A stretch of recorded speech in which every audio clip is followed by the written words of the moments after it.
साधक को नष्ट कर देता है। संयम से रहो।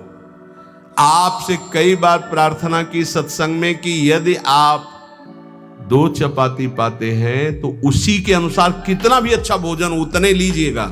आपका भोजन का संयम होना चाहिए, आपके शयन का संयम होना चाहिए, आपके दिनचर्या का पूरा नियमावली होना चाहिए। संयम नियम साधना में चाहे गृहस्थ हो चाहे विरक्त हो, बहुत बड़ा इनका योग है। असंयम नहीं है। कभी मन आया तो 7 बजे जग गए, कभी मन आया 5 बजे जग गए, कभी मन आया 1 बजे जग गए, ऐसा नहीं होना चाहिए। असहिष्णुता, सहनशीलता ना होना साधक के प्रेम प्राप्ति में बाधक लक्षण है। हर बात को सहन कर जाओ। सहनशीलता सहत सहत बाढ़े भगति गृह तन गुरु हितगार। अपवित्रता, कई बार इस पर चर्चा हुई है। आजकल बड़ी अपवित्रता के चांस हैं, जैसे शौचालय और बाथरूम एक ही में सब है, प्रायः ऐसा ही है। कुछ लोग उसी में लघु शंका करते हैं, बैठकर पूरे अपवित्र हो जाते हैं। अगर शौच वाला वो स्पर्श हो जाए तो जितना स्पर्श हो जाए वो कपड़े सब धोने चाहिए। कुछ लोग तो बैठ के ही लघु शंका उसमें करते हैं, बनने के बोले हाथ धो लिए बस हो गए, पूरे अपवित्र हैं। वैष्णव पद्धति उसे स्वीकार नहीं करती। कैसे महापुरुषों का दिन। कल दर्शन किए जब प्रसाद पा रहे थे वो वृद्ध वैष्णव, तो ऊपर के वस्त्र हटाकर नीचे की, कितना पवित्र पवित्रता। ये मुख में कुछ खाए जूठे चल रहे हो, कैसे तुम्हारा मंत्र सिद्ध होगा। खड़े खड़े लघु शंका कर ली, छिट्टी पैरों में पड़ रही, कैसे मंत्र सिद्ध होगा। बहुत सावधानी की जरूरत है। उपासक चाहे गृहस्थ हो या विरक्त हो, हर समय पवित्र रहता है। अपवित्रता ये सिद्ध नहीं होने देती, साधन को सिद्ध नहीं होने देती, ध्यान रखना। कुछ भी खाने की वृत्ति ऐसी न रखो जो प्रियालाल को भोग नहीं लगाया आप पा रहे हैं। बाजार में खाने वाला तो साधक हो ही नहीं सकता। हम ये कह रहे हैं कि यदि आप बहुत ही गृहस्थ में हो और आपका मन कर रहा है कि भाई आज हम नमुक चीज पाए, तो आप पहले ये जांच करो कि जहां से ले रहे हो पवित्रता का विधान वहां है कि नहीं तो बहुत अपवित्र रहता है। आप अच्छे से समझ लीजिए। अब वो पदार्थ फिर लेके श्री जी को भोग लगाओ जो पवित्र हो, फिर पा लो तो चलो ठीक है। वही बाजार में खड़े खड़े खाना पीना ये साधक या वैष्णव का लक्षण नहीं है। ये भारी अपवित्रता है जो तुम्हारे भजन में बाधा पहुंचा देगी। मान लीजिए, हाथ जोड़ के कहते हैं, क्योंकि प्राय अब इस पर छूट है। पवित्रता बहुत सावधानी से। जैसे आप माला जप कर रहे हैं, आपको लघु शंका लगी है, तो अपनी माला को गर्दन के पीछे कहीं ऐसे फंसा लीजिए उच्च भाग में, और बैठकर लघु शंका कीजिए। जहां पानी की व्यवस्था हो या आप अपने पास पानी रखिए, फिर पवित्र होइए।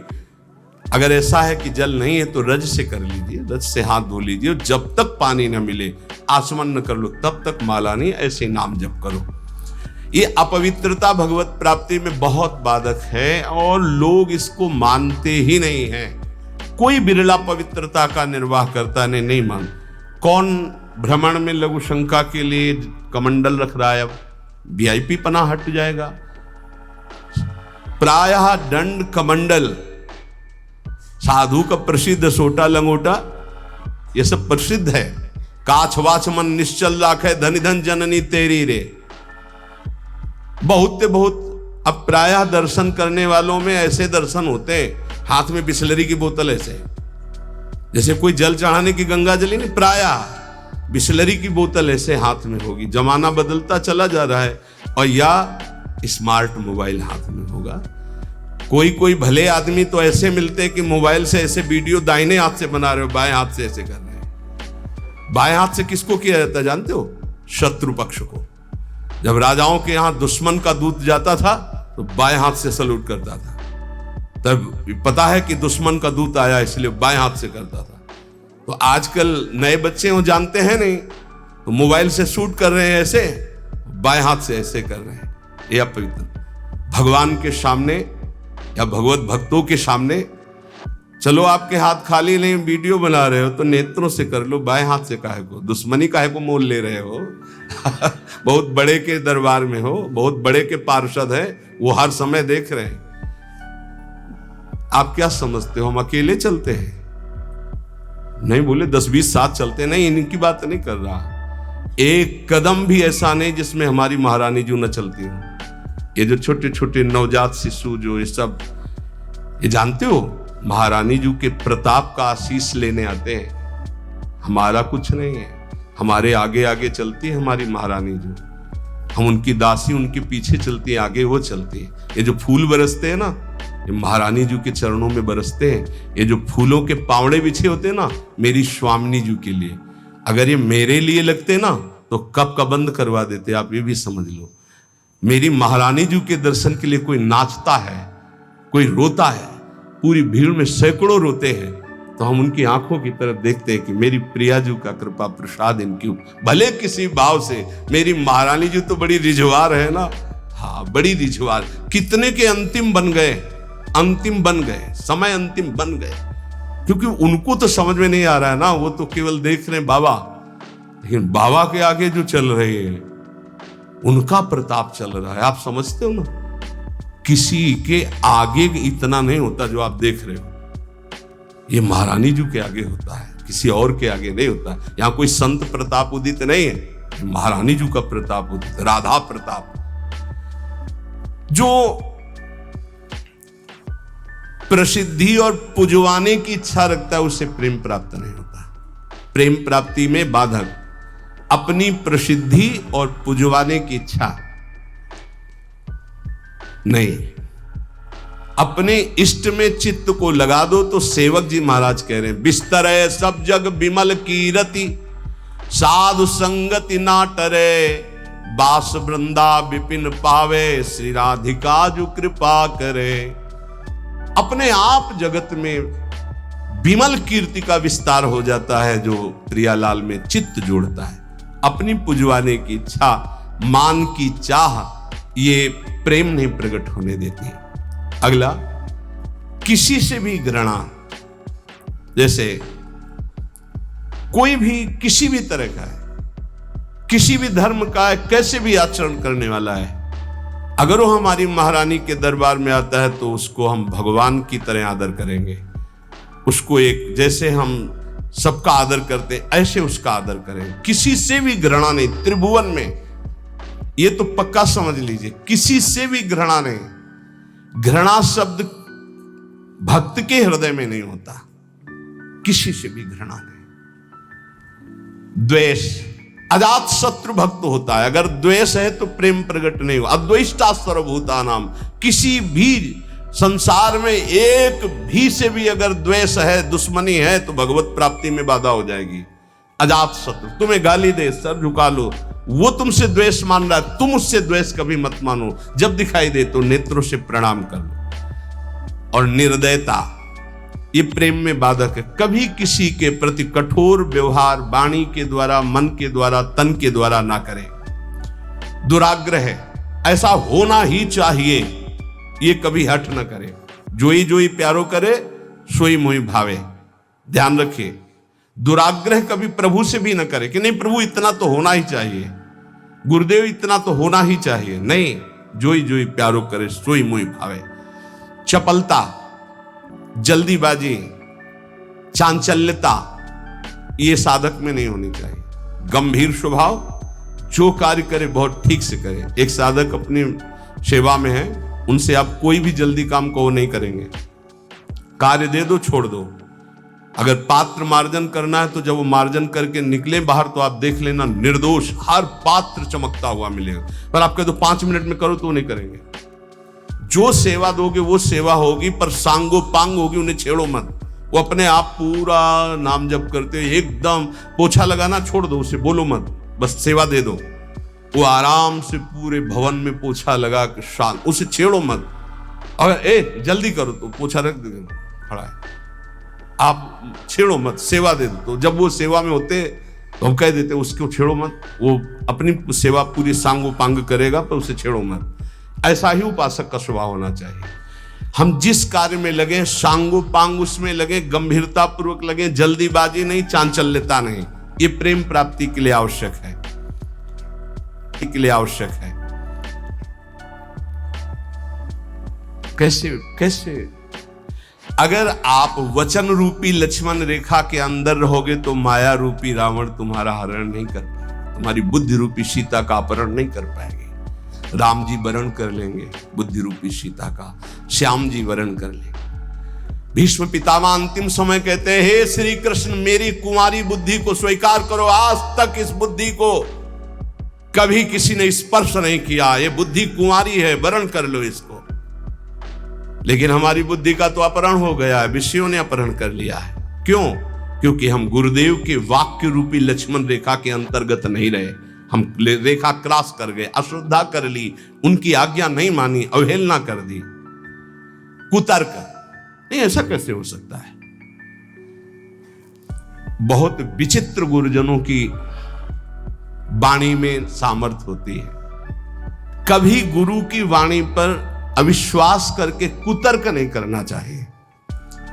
अधैर्य, अगर उपासक में धैर्य नहीं है तो प्रेम प्रकाशित होने में बाधा पड़ जाएगी। बड़ी समस्या आ गई है, बड़ी नहीं, धैर्य पूर्वक टिके रहो। अच्छा, ये कभी हमारे हृदय में गुरु प्रताप से नहीं आया कि किसी का आश्रय ले ले या कहीं चले जाए या कहीं पूर्व जीवन में कोई फोन कर दे या किसी को इशारा कर दे, बस ये था कि अब मरना है और धाम में भगवत चिंतन करते हुए मरना है। धैर्य से कभी विचलित ना हो। अगला है अनिश्चय। ये बहुत साधकों में पाया जाता है। एक दिन गुरुदेव भगवान ने कहा, जब साधक घर से निकलता है तो उसका वैराग्य अग्नि के समान होता है, उसे ज्वाला की तरह रोज बढ़ना चाहिए। उसका वैराग्य शीतल क्यों हो जाता है, ठंडा क्यों हो जाता है? उसका वैराग्य तो प्रतिदिन और तेजस्वी होना चाहिए। उसका कारण है अनिश्चय। सुख सुविधाएं भोग मिले और जीवन बढ़िया कट रहा है। जीवन काटने के लिए नहीं, जीवन मिटाने के लिए हम आए हैं, अस्तित्व मिटाने के लिए आए हैं। हमारा निश्चय है कि प्रिया प्रीतम की प्राप्ति के लिए हर भोग को छोड़ना है और प्रभु को प्राप्त करना है। वैरागी वही है जो समस्त भोगों के बीच में रहता हुआ भी भोग स्वीकार नहीं करता, केवल अपनी दिनचर्या और भगवत प्राप्ति के हेतु जीने के लिए केवल उसको धारण करता है ऐसे बहुत से संत अपने। अभी एक उपासक बच्चा है, पूछा, तुम्हारी बनियान में रंग लगा है, रंग वाली बनियान क्यों पहने, दूसरी पहन लो ना। जैसे आपकी आज्ञा पर काम चल रहा है ना अभी शरीर के, नहीं बदल, वैसे जैसी आपकी आज्ञा पर काम चल रहा है ना, हाँ ठीक जाओ। अच्छा लगा, धैर्य से वैराग्य की पुष्टता, काम चल रहा है ना, अच्छा है।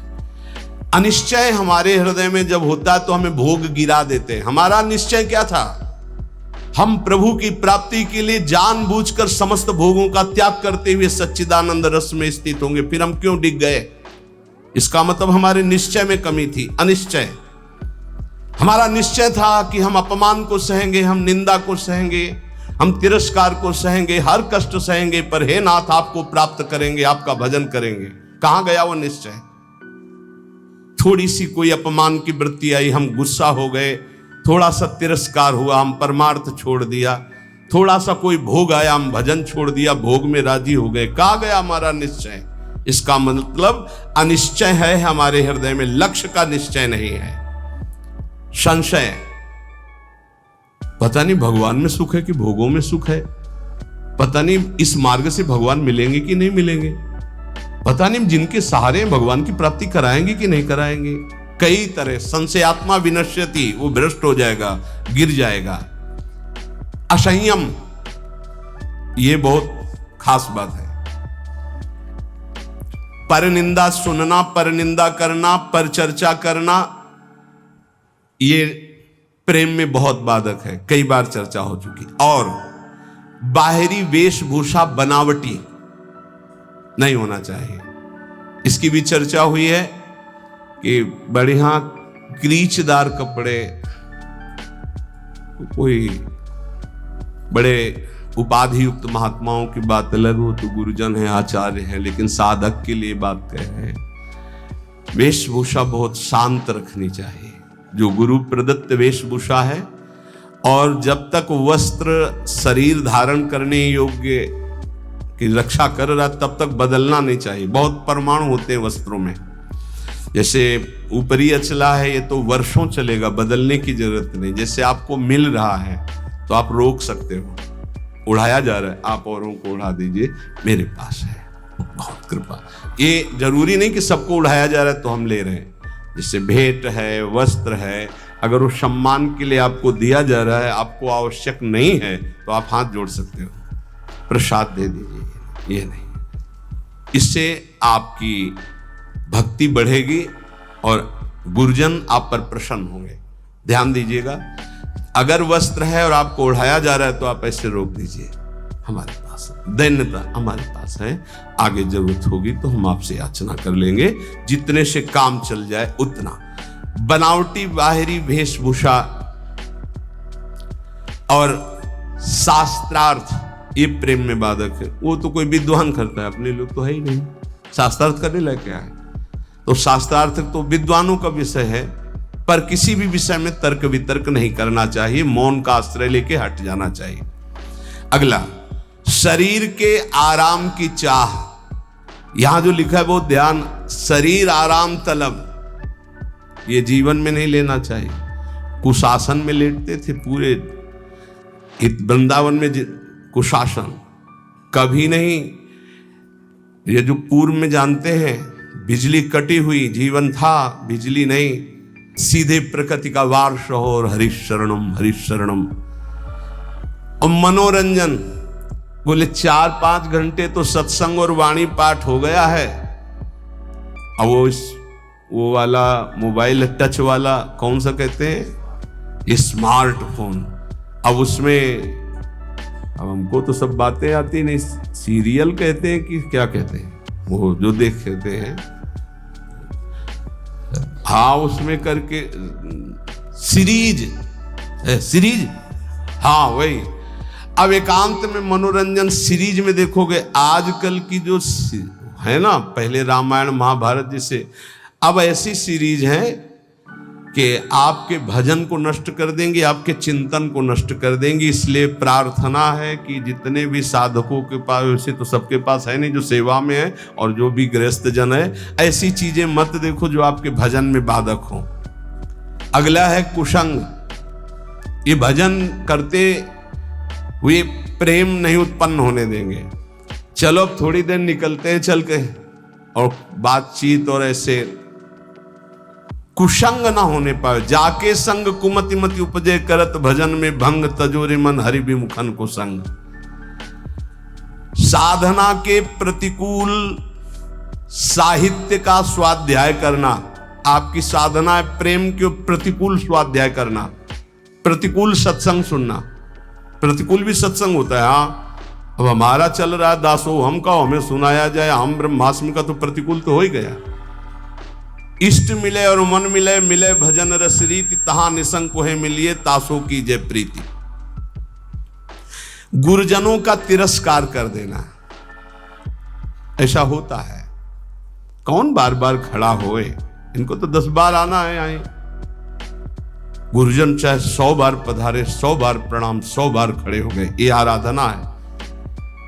अरे तो बोलते रहते, रोज ही प्रवचन करते हैं, क्या माने।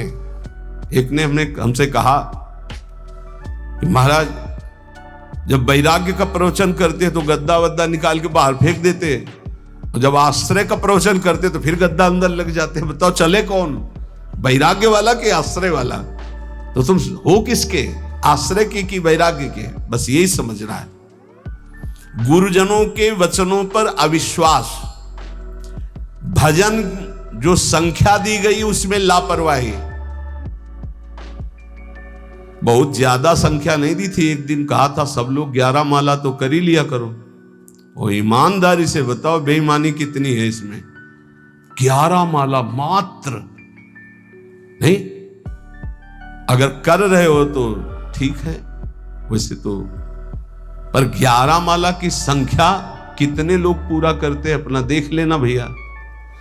जो नियम दिया गया उसमें लापरवाही नहीं होनी चाहिए, बस ये बात देख लो। जो विशेष सेवा में लगे हुए रात दिन, उनको भी युक्ति बताइए कि तुम्हारा कैसे पूरा होगा। लेकिन जिनको समय है उनको 11 माला संख्या तो करनी ही चाहिए, निज मंत्र की, शरणागत मंत्र की। और लक्ष्य के प्रति लोभ ना बढ़ा करके धन के प्रति लोभ आ जाना भगवत प्राप्ति, प्रेम प्राप्ति में बड़ा बाधक है।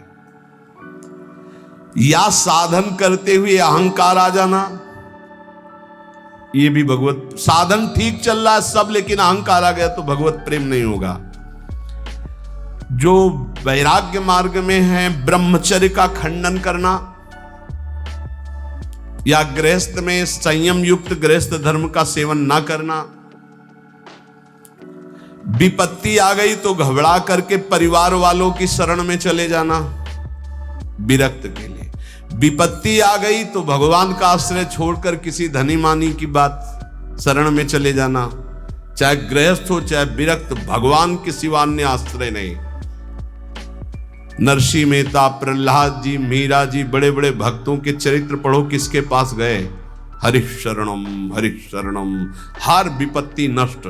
हरि स्मृति सर्व विपद विमोक्षणम।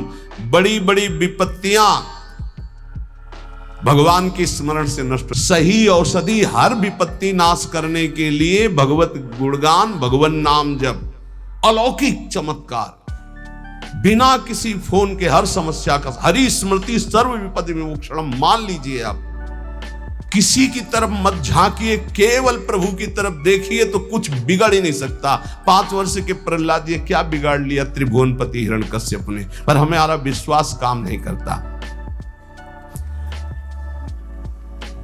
किसी भी मनुष्य को, संपत्ति को, सुख भोग को, पद को, ममता को भगवान के समान न रखना।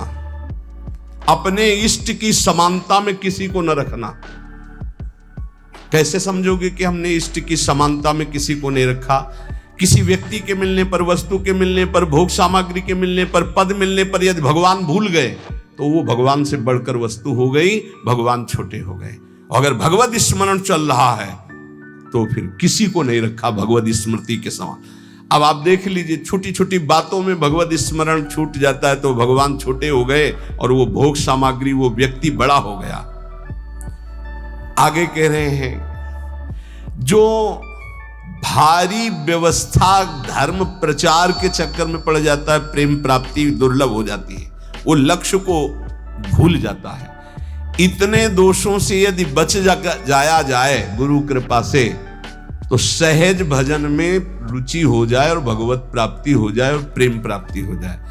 आहार दोष, अस्वस्थता, आलस्य, प्रमाद, पुरुषार्थहीनता, अश्रद्धा, कुतर्क, अधैर्य, अनिश्चय, संशय, असंयम, असहिष्णुता, अपवित्रता, प्रसिद्धि, पुजवाने की इच्छा, मान की चाह, घृणा, द्वेष, निर्दयता, दुराग्रह, चपलता, जल्दीबाजी, परदोष दर्शन, परनिंदा, परचर्चा, बाहरी वेशभूषा सजाना, विवाद, शास्त्रार्थ करना, शरीर के आराम की चाह, विलासिता और दूसरों से सेवा कराने की आदत बनाना, लोक में मनोरंजन करना, कुसंग करना, साधना के प्रतिकूल, साधना के अनावश्यक साहित्यों को पढ़ना, अनावश्यक बातों को सुनना, साधना के प्रतिकूल सत्संग सुनना, भजन में लापरवाही, गुरु के वचनों पर अविश्वास, दूसरे साधन और लक्ष्य के प्रति लोभ और विपत्ति में घबरा जाना, ब्रह्मचर्य का नाश करना, साधना में अभिमान करना, कर्तव्य को भूल जाना, प्रभु के समान किसी को भी मानना